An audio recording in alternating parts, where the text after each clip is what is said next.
তো কানাইবাবু আবার জানতে পারলে আমাদের উপরে অত্যাচার করবে। তুমি চুপ করো মা, কেউ জানতে পারবে না, কিন্তু আমি এই রহস্য বের করেই ছাড়বো। কিভাবে বের করবি? লেখাগুলো তো মুছে গেছে। কোনো একটা উপায় আমি ঠিক খুঁজে বের করতে পারবো।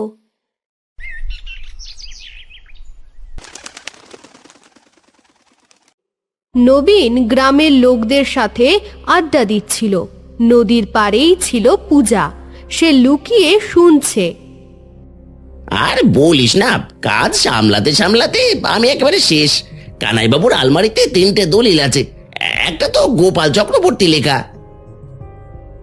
তবে রে, তাহলে তো মনে হচ্ছে আমার বাবার দলিল কানাই বাবুর কাছে। এখনই বাবাকে জানাতে হবে।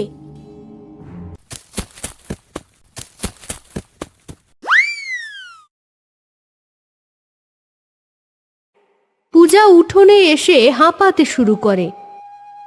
কিরে মা, এভাবে হাঁপাচ্ছিস কেন? কি হয়েছে? বাবা, আমি জানতে পেরেছি আমাদের জমির দলিল কানাই বাবুর কাছে আছে। কিন্তু তুই জানলি কিভাবে? নবীনের ওপরে নজর রাখছিলাম আমি। ওই দলিল চুরি করতে হবে। এসব বলিস না, এসব খারাপ কাজ। আর ধরা পড়লে তো শেষ। কিছু হবে না বাবা, ভরসা রাখো, আমি তো আছি। কিন্তু তবুও আর কোনো কিন্তু নয়, আমি কারো কথা শুনবো না। তুমি তৈরি হও।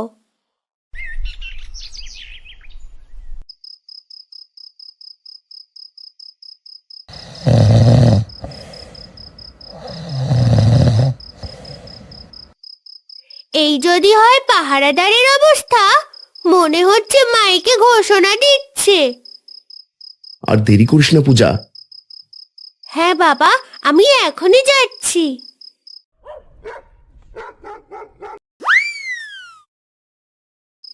এই তো, এখানেই কোথাও আমাদের দলিলটা রয়েছে।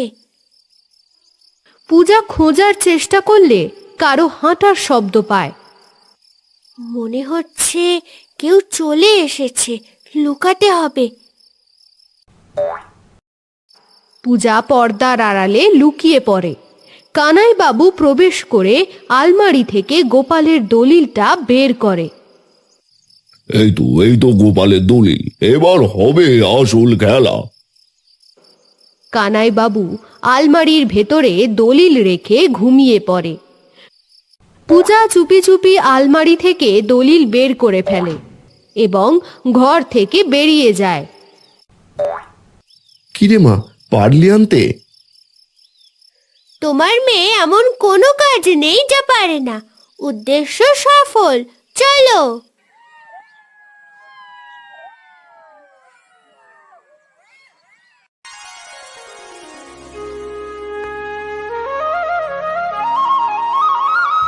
সভায় সবাই উপস্থিত। গোপাল তার দলিল নিয়ে নিজেও উপস্থিত। এই যে গ্রামবাসীরা, দেখো আমার দলিল। এই দলিল কানাইবাবু এতদিন লুকিয়ে ভোগ করছিল। মিথ্যে কথা, এই দলিল চুরি করা। চুরি করে বড় বড় কথা বলছিস। এগুলো চুরি করা নয়, উদ্ধার করা। আপনি নিজে গতকাল এই দলিল হাতে নিয়েছেন। এখানে হাতের ছাপ স্পষ্ট রয়েছে। দেখাও তাহলে হাতের ছাপ।